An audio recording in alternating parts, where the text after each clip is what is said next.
Hello everyone, कैसे हो आप सब लोग। तो यहाँ पे मार्केट ओपन हो चुका है। बैंक निफ्टी तो ठीक ठाक है, लेकिन सेंसेक्स और निफ्टी में दो बड़े बड़े रेड कैंडल मार्केट ने बना रखे हैं। थोड़ा हमें रिस्क लेना पड़ेगा सेंसेक्स और निफ्टी में, अदरवाइज बैंक निफ्टी तो ठीक है। हम कॉल साइड का ट्रेड यहाँ पे हम बनाने वाले हैं। तो सबसे पहले बैंक निफ्टी का ट्रेड ऐड करेंगे। 1050 क्वांटिटी ऐड कर लेते हैं। उसके बाद सेकंड पोजीशन बनाएंगे सेम क्वांटिटी के साथ।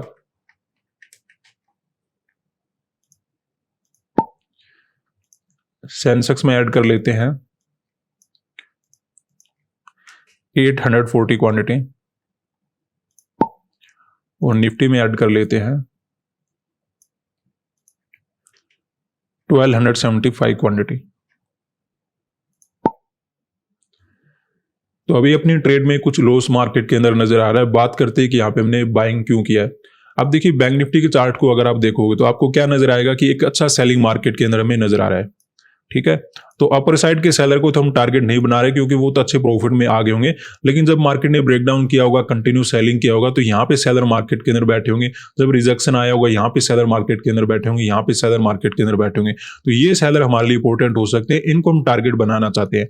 अब देखिए, जिस प्रकार का सेलिंग था ना मार्केट के अंदर, तो आपको ऐसा लग सकता है सर यहाँ पे बायर आए होंगे, लेकिन मार्केट ने नेगेटिव मोमेंटम काफी अच्छा कर रखा था और 2 दिन का हॉलीडे भी था मार्केट के अंदर। तो अगर किसी ने बाइंग भी किया भी होगा ना, तो कोई बड़ी क्वांटिटी में रिस्क नहीं लिया होगा एज कंपेयर टू अगर हम सेलर को देखें, क्योंकि सेलर को मार्केट नेगेटिव नजर आ रहा था तो उसने अपना सेलिंग का पोजीशन होल्ड किया होगा। अब मान लेते हैं किसी ने यहाँ पे बाइंग किया होगा, लेकिन बाइंग में उसने क्वांटिटी ज्यादा नहीं रखा हुआ क्योंकि 2 दिन का हॉलीडे भी था, ऑलरेडी चार्ट नेगेटिव नजर आ रहा था। तो बायर का यहाँ पे क्वांटिटी कम होगा एज कंपेयर टू यहाँ पे सेलर मार्केट के अंदर ज्यादा बैठे होंगे। और अगर सेलर ज्यादा बैठे तो मार्केट के अंदर इनको टारगेट बनाया जा सकता है। इसीलिए हमने इन सेलर को टारगेट बनाने के लिए कॉल साइड का ट्रेड बना लिया है। अब आपको नजर आएगा कि सेंसेक्स और निफ्टी के अंदर कुछ आपको सेलिंग नजर आ रहा है, बड़े बड़े रेड कैंडल वगैरह मार्केट बनाने की कोशिश करा है, क्योंकि यहाँ पे क्या था, मार्केट साइडवेज था और काफी देर तक साइडवेज था। तो ऐसे में कभी कभी बायर मार्केट के अंदर बैठे रहते हैं। ऐसा नहीं कि सेलर आए नहीं होंगे, सेलर भी यहाँ पे बैठे होंगे, लेकिन बायर भी आ जाते हैं। तो उनको निकालने के लिए मे भी मार्केट ने कुछ 1-2 रेड कैंडल निकाले होंगे, थोड़ा बहुत ट्रैप वगैरह बनाएगा और फिर मार्केट दोबारा से घूमना शुरू कर देगा। ऐसे ही हमें सेंसेक्स के अंदर नजर आ रहा है कि मार्केट में वैसे तो नेगेटिव मोमेंटम काफी अच्छा था, यहाँ पे सेलर मार्केट के अंदर डेफिनेटली बैठे होंगे, लेकिन काफी देर तक मार्केट साइडवेज रहा। लगभग आप कह सकते हो 11 बजे के बाद मार्केट ने एक ही प्राइस के ऊपर ट्रेड किया। तो इतनी देर तक जब मार्केट एक ही जगह पे होल्ड करता है तो बायर भी वहां पे बैठ सकते हैं।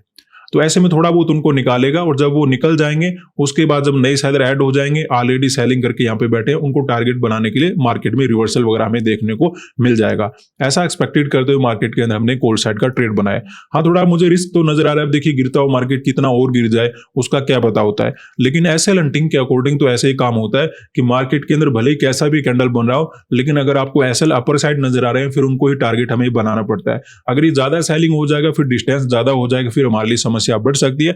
लेकिन बैंक निफ्टी में ऐसी मुझे कोई वीकनेस नजर आ नहीं रहती और मैं जो ज्यादा क्वांटिटी लेता हूँ बैंक निफ्टी के अंदर लेता हूँ। सेंसेक्स के अंदर हो सकता है, निफ्टी के अंदर हो सकता है थोड़ा बहुत ट्रैप वगैरह बनाए और फिर हमें रिकवरी वगैरह देखने को मिले।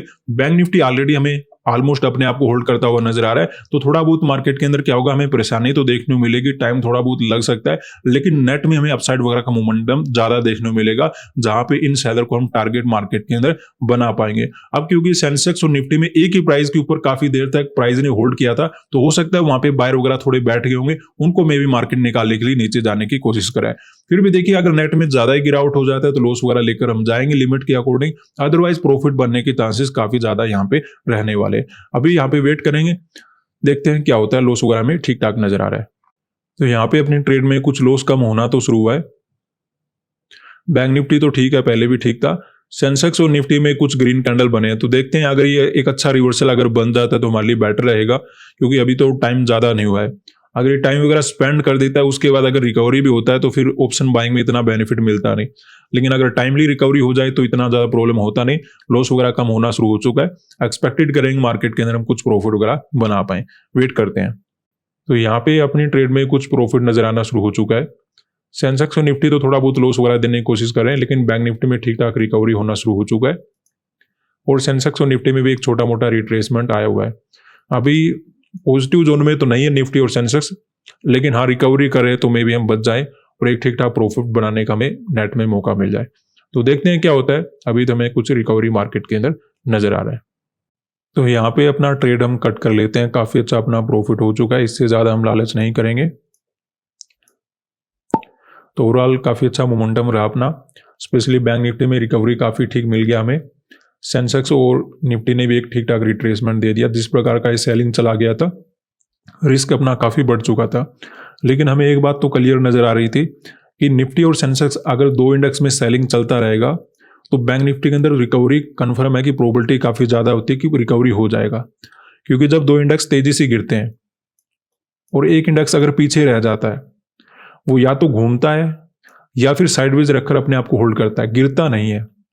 क्योंकि होता क्या है, निफ्टी और सेंसेक्स को देखकर बैंक निफ्टी के अंदर भी दूसरे लोगों ने सेलिंग किया होगा। उन्हें लगता है निफ्टी और सेंसेक्स तो ऑलरेडी निकल चुके हैं, बैंक निफ्टी नहीं निकला, यहाँ पे सेल करेंगे, इसमें मोमेंटम आएगा। इस वजह से यहाँ पे वो सेल वगैरह करते हैं और मार्केट घूम जाता है। हालांकि हमने जो ट्रेड बनाया था इसीलिए बनाया था कि जिस प्रकार का मोमेंटम हो चुका है, यहाँ पे सेलर बैठे होंगे, ऐसा नहीं कि बायर नहीं आए होंगे, बायर भी आए होंगे, लेकिन मिडल में 2 दिन का हॉलीडे था और चार्ट हमें नेगेटिव नजर आ रहा था, तो सेलर के पास पोजीशन ज्यादा होगा और जिसके पास पोजीशन ज्यादा होता है उसको हम टारगेट मार्केट के अंदर बनाने की कोशिश करते हैं एज कम्पेयर टू जहाँ पे क्वांटिटी कम हो सकता है। तो बायर ऐसा नहीं कि होंगे नहीं, हो सकते हैं यहाँ पे बायर बैठे होंगे, लेकिन उनके पास क्वांटिटी कम रहेगा, ऐसा समझते हैं। इन सेलर को टारगेट बनाने के लिए हमने कोल्ड साइड का ट्रेड बना लिया था। हालांकि बाद में एक अच्छा सेटअप और बन गया कि निफ्टी और सेंसेक्स ज्यादा तेजी से गिरना शुरू कर चुके थे, तो ऐसे में बैंक निफ्टी में रिकवरी होने की प्रोबेबिलिटी काफी अच्छी नजर आ रही थी, इसलिए हमने वेट किया। थोड़ा बहुत लॉस वगैरह दिखाने के बाद मार्केट ने एक अच्छा रिकवरी बना के दिया। अब क्योंकि आसपास के सेलर को निकालने के बाद और जो यहाँ पे डायरेक्टली सेल कर रही थी निफ्टी और सेंसेक्स की सेलिंग को देखकर उनको निकाल चुका है, तो हो सकता है थोड़ा बहुत साइडवेज हो जाए या फिर दोबारा से गिरना शुरू कर दे।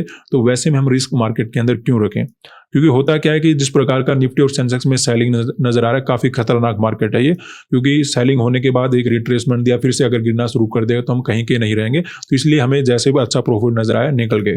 हालांकि ये सेलिंग ज्यादा हुआ, लेकिन ज्यादा लॉस वगैरह में नहीं देखना पड़ा, क्योंकि बैंक निफ्टी ने पहले ही रिकवरी देना शुरू कर दिया था और अपना जो ट्रेड होता है वो बैंक निफ्टी के अंदर ज्यादा होता है। तो बैंक निफ्टी मेरे लिए अच्छा ही रहता है। हालांकि कभी कभी आजकल ये मोमेंटम नहीं करता, लेकिन ज्यादातर केसेस में बैंक निफ्टी में प्रॉफिट अपना बन जाते हैं। तो ओवरऑल अपने लिए अच्छा ट्रेड रहा, जिस वजह से हमने ट्रेड बनाया था, एक अच्छा प्रॉफिट मार्केट के अंदर बना पाए। धन्यवाद।